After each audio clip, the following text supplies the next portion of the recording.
El doctor Falconi tiene un comentario que hacer respecto del estado de excepción. Muchos creíamos que, habiendo sido publicado ya en el registro oficial, está rigiendo, no ha infringido ninguna norma. No sé si sea así para el doctor Falconi. ¿Cómo está, doctor Falconi? ¿Usted considera que hay alguna norma que fue violada con el estado? Puede sacarse si gusta la mascarilla, no hay problema. Que fue violada al extender el estado de excepción por 30 días nuevamente? ¿Cómo no? Buenos días a usted, estimado señor Jairala, amigos todos y por supuesto a la audiencia de este importante programa. Sí, yo creo que tratando de ser lo más específico y concreto, hay una violación constitucional. Ya. Pero esa violación constitucional en realidad no viene de este estado de excepción, que este simplemente ya es una más. Esa violación constitucional ya viene de antes. Ya. Porque, ¿qué dice la Constitución? Y eventualmente para efectos de ganar claridad y precisión ante el público, los seguidores de este programa, eventualmente voy a tener que referirme a los documentos, ¿no? La Constitución dice clarísimamente y la Ley Orgánica de Garantías Jurisdiccionales y Control Constitucional y la Ley de Seguridad Pública y del Estado establecen con claridad meridiana que el estado de excepción solo se puede ordenar por una sola vez. Dice máximo. La palabra que usa la ley la Constitución es máximo 60 días. Ya. Y renovables por una sola vez. Esto es una documentación abundante en realidad. En la Constitución esto está desarrollado del artículo 164 en adelante. Ya. Y voy a hacer, antes de llegar al último, para no empezar por el final, Claro, si usted me permite, señor Jairala, voy a hacer un breve recuento en beneficio de la audiencia que se va a resumir de la manera siguiente. El primer estado de excepción fue el decreto 1017. Eso tuvo un dictamen constitucional. El dictamen constitucional fue el 1-20-EE-20, o sea, el último 20 es del año 2020. El segundo decreto fue el 1052 del 15 de mayo, asimismo 2020. Ese fue la prórroga por 30 días. Por 30 días más. Hasta ahí debió llegar todo. Ya. Lamentablemente eso es lo que dice la Constitución. Y ya vamos a ir al tema en concreto, sobre todo, porque esto es un desarrollo abundante, pero sobre todo a la objeción de la Corte Constitucional, que tiene el control constitucional y tendría que declarar la constitucionalidad o no de estos decretos, ¿verdad? Pero ahí viene un tercer decreto, que es el decreto 1074, del 15 de junio del 2020, ¿no? Yo estoy dando con precisión para las personas que quieran seguir los textos legales, ¿no? Correcto. Este ya fue inconstitucional. Este decreto 1074 del 15 de junio ya fue inconstitucional porque por segunda vez se declaró el estado de excepción, después de que la primera vez que se declaró ya había sido prorrogado. Correcto. Entonces ya ahí no podía llegar más lejos. Pero igual entró en vigencia, ¿no? Claro, igual se lo publicó en el registro oficial e igual entró en vigencia, tiene usted la razón, porque ahí viene toda una actitud o unos pronunciamientos inconsistentes de la Corte Constitucional. Después de ese decreto se dictó el decreto 1109. Este 1109 deriva del 1074, que ya era inconstitucional. Yo creo que esto puede resultar muy confuso, por eso yo mismo, ustedes están viendo aquí, he tenido que hacer mis notas manuscritas para ubicarme, porque si no es más difícil explicarlo. Entonces la Corte Constitucional a le dice, por ejemplo, en este decreto 1109 declara el cobro anticipado del impuesto a la renta. La Corte Constitucional se objeta, le da un dictamen desfavorable, dice que no es legal.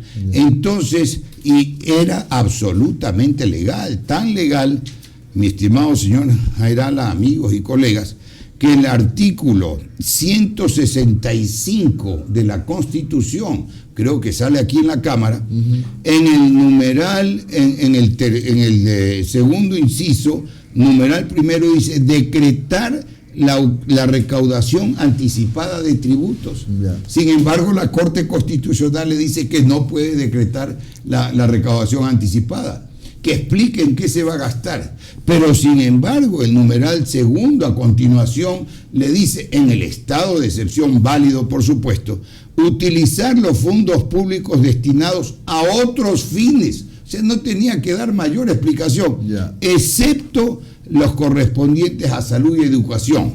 Es decir, que lo que no puede destinar a otros fines era de salud, pero todos los demás de fines del presupuesto sí los podía poner en salud para ver la incongruencia de todo esto. Antes de llegar al que tenemos en cuestión, permítame ¿Qué es el de ahora? completar, que es el de ahora, completar este panorama que lo estoy pues simplificando. Entonces, como ese se declara que no puede decretar anticipadamente el impuesto, se dicta el decreto 1137 del 2 de septiembre, que es una segunda nueva recaudación anticipada de impuestos. A ese sí se emite el dictamen 5-20-EE oblicua A, que se da favorable a esa recaudación anticipada de impuestos. Y con este breve panorama llegamos al último decreto y vamos a ver que hay un dictamen de la Corte Constitucional que le prohíbe dictar más decretos sobre el estado de excepción. Esto es realmente, señor general, estimados colegas y amigos, esto es un verdadero galimatías jurídico constitucional, porque llegamos así al decreto 1217, que es del 21 de diciembre, o sea, el reciente, el último, digamos. Exacto, el último, hace 3 días. Aquí se continúa, lo tengo aquí a la mano, se continúa con esa mala costumbre, 11 páginas de considerandos. Es un relleno inútil, encaminado yo diría, a tomarle el pelo a todo el mundo, a todos los destinatarios. Pero, doctor, no, pero... a ver, me pongo como abogado del diablo. ¿Ya? Eso quiere decir que... Sí, haga de abogado del diablo para claridad. Para claridad. Eso quiere decir que ya el gobierno estaría de manos atadas mañana, me inventaré, Dios no lo permita, un terremoto ya no puede declarar excepción. Excelente el comentario. No se puede repetir el estado de excepción por los mismos motivos. O sea, si mañana, como usted dice, Dios no quiera, hay otra calamidad, por supuesto que sí se podría. Pero no por el mismo motivo. En los considerandos, motivaciones. Claro. Pero recordemos que en ese el último habla de la nueva cepa. ¿Ese no sería un nuevo motivo? No. Ese es además un sofisma y ya vamos a llegar a eso, ¿no? Porque aquí no está demostrada la nueva cepa. Ese es un comentario, y ahí me anticipo algo. Ese es un comentario, una noticia internacional que viene del Reino Unido. Del Reino Unido no ha venido nadie. Y aquí en este decreto, en el 1217 del 21 de diciembre, después, como le digo, 11 páginas. Los decretos anteriores tienen 15 páginas, 17 páginas. Es un relleno permanente, una transcripción de normas legales y de disposiciones legales. Y esto lo han copiado los jueces también, o no sé quién lo inventó primero. Los jueces le ponen 20 páginas de considerando que es relleno, para ir a la parte resolutiva. O sea, ¿usted cree que, por ejemplo, no era necesario dictar un estado de excepción para tomar determinadas medidas para evitar aglomeraciones? Otra comentario suyo de lo más válido, porque yo voy a concluir en eso. Para este estado de excepción ya es por segunda vez inconstitucional. Y se podía haber tomado medidas parciales, seccionales de emergencia, por ejemplo, emergencia en salud y evitar las aglomeraciones. Pero ¿qué es lo importante? Porque lo importante es que en el estado de excepción no es que se suspenden, como aquí se dice que se suspenden los derechos. Los derechos constitucionales no se pueden suspender, por Dios. Yo no sé qué asesoría jurídica hay en estos decretos. Los derechos se limita la aplicación aplicación de ciertos derechos constitucionales, no de todos, porque los derechos fundamentales no se pueden simplemente limitar ni siquiera en su aplicación. Por ejemplo, el derecho a la vida. ¿Cómo van a suspender? Suspender, que no cabe la suspensión. Entonces, además, usted que mencionó lo del Reino Unido, aquí se dice en este decreto, artículo 1, está a la vista, declárase la excepción por calamidad pública en todo el territorio nacional por el grave incremento en el contagio del COVID. Es el mismo motivo. Es el mismo motivo. Y que claro, se incrementa, no sé qué, ahí viene la acción del Estado, el cuidado, que para lo que no necesita estado de excepción, claro, bueno, para lo que no necesita limitar los derechos constitucionales. Y entonces, ¿qué dice? Por causa de las aglomeraciones, para evitar las aglomeraciones, a veces hasta una ordenanza es suficiente, ¿no es cierto? Las aglomeraciones, así como la exposición a una mutación con mayor violencia, estamos en la exposición a cualquier tipo de virus en cualquier momento, pero esto es lo interesante, con mayor virulencia importada. Por Dios, qué terminología, señor Jairala. Bueno, ahora no hay que, perdóneme con esto para que me dé usted su comentario y haga abogado del diablo. No, es que no hay que ser abogado para redactar esto ni entender esto. Importada. Entonces tenemos que decir quién la importó. ¿Cuándo le importó? Claro. Sacó permiso de importación. ¿Cuántos llegaron? Claro, sacó permiso de importación. Llegó a través de la aduana o pasó de contrabando. Claro. Y si fue importado, entonces bastaba que dicte un decreto prohibiendo la importación. Por Dios, esto es una cosa de locos. Y en un decreto anterior hablan del abordaje de la emergencia económica. ¿Será que están hablando de piratas a propósito de la emergencia económica? Pues no. Claro. Doctor, pero bueno, en todo caso, si es que se hizo el estado de excepción por el recrudecimiento, la mutación del virus en Reino Unido, por lo menos hubieran cerrado los aeropuertos de los vuelos de Europa y no se han cerrado. Claro que no.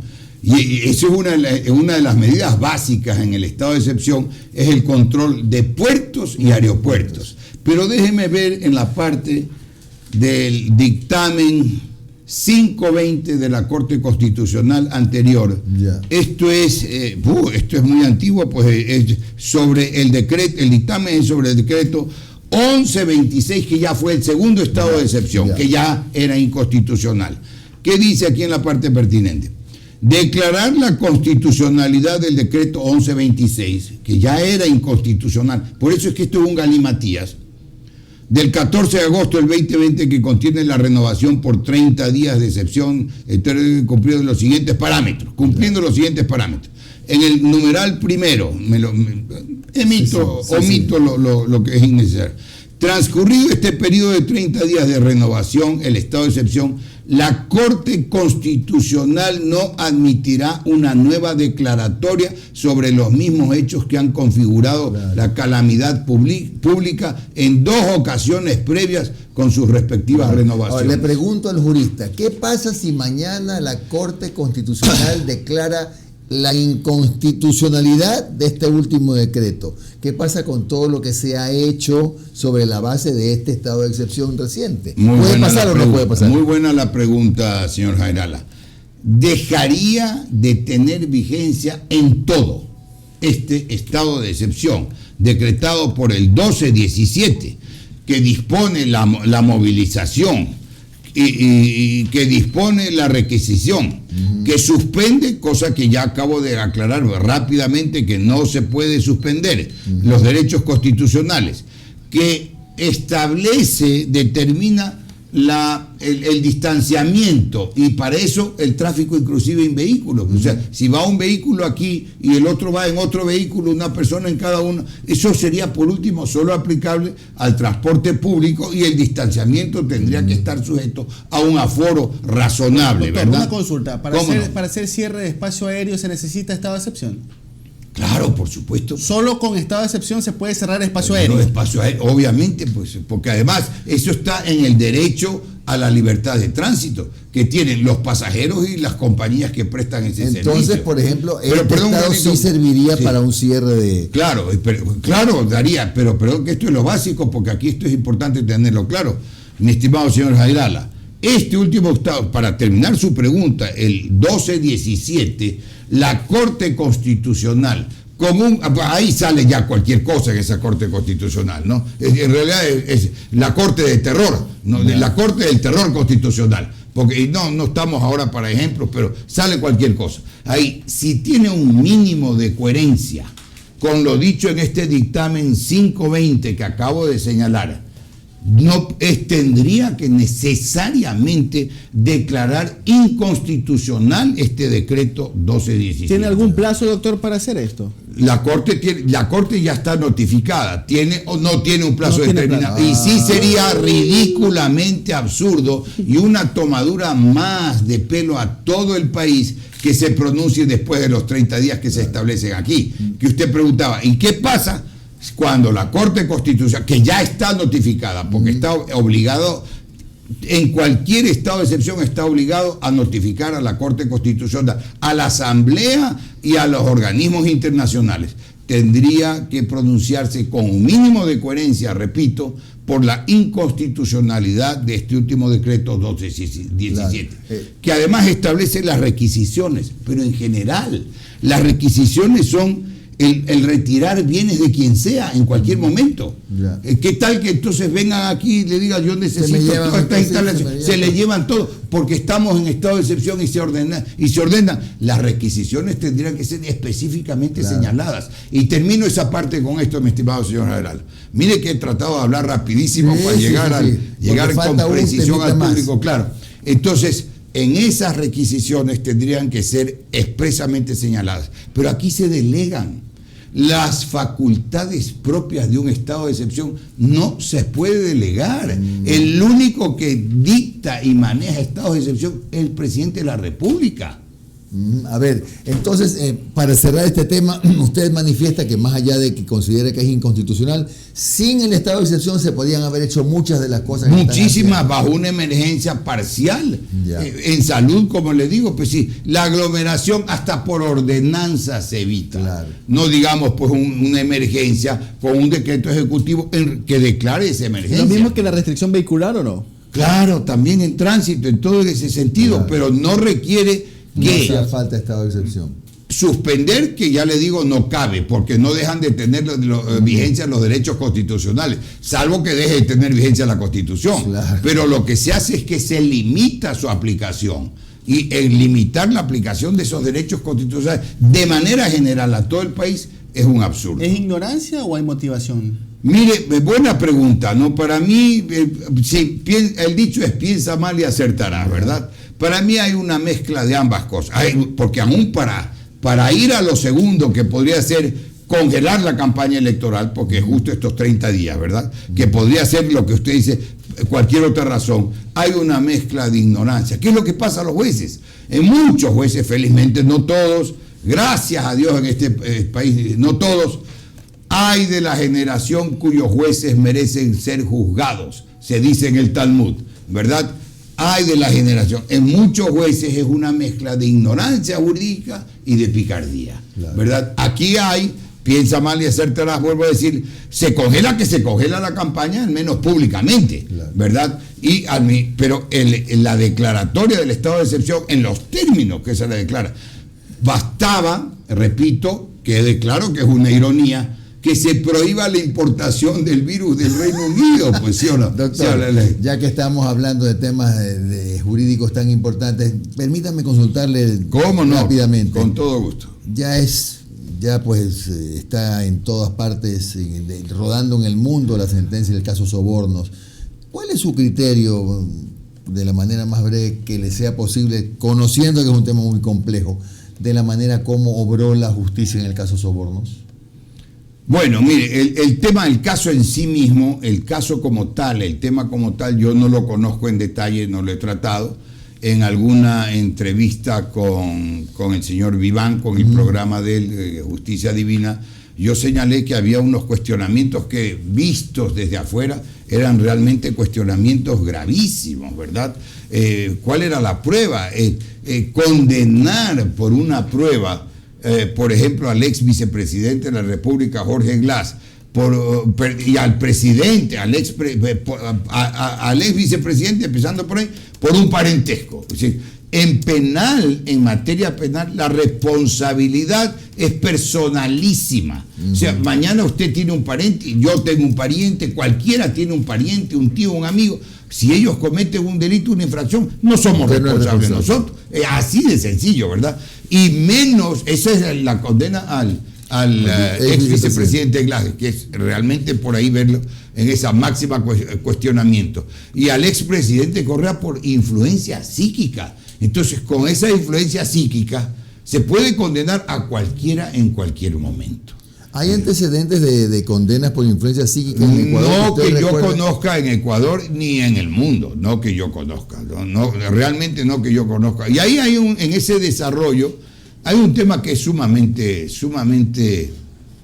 no sé cómo calificarlo, pues sumamente cuestionable. Debe ser también esto una noticia mundial. Esa placa que han puesto en el Palacio de Carondelet, ahí en las paredes, ¿no? Esa placa, hay disposiciones específicas en la misma Constitución respecto a la discriminación que implica sacar a colación el pasado judicial. Que eso es genérico. Esa es una manera de publicarlo.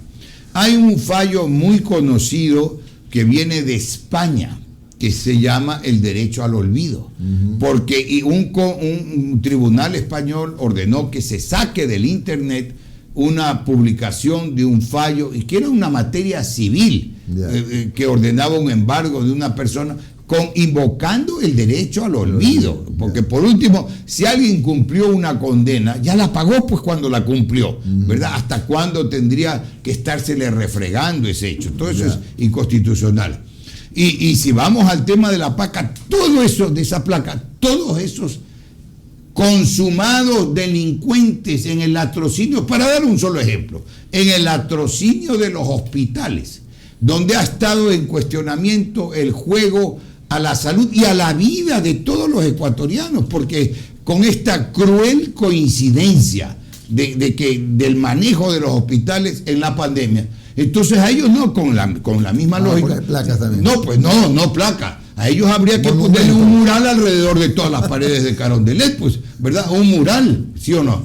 El triple de amplio el mural del que tiene la Asamblea Nacional que pintó el gran maestro ecuatoriano Guayasamín, ¿verdad? Bueno, lo que también han cuestionado algunos abogados, por supuesto que hay muchos abogados que dicen estar de acuerdo con la forma como se operó en el caso Sobornos, pero en los tiempos, la velocidad que se imprimió para las decisiones judiciales, yo creo que eso sí fue un récord. ¿Me permite un poquito? Sí, por favor.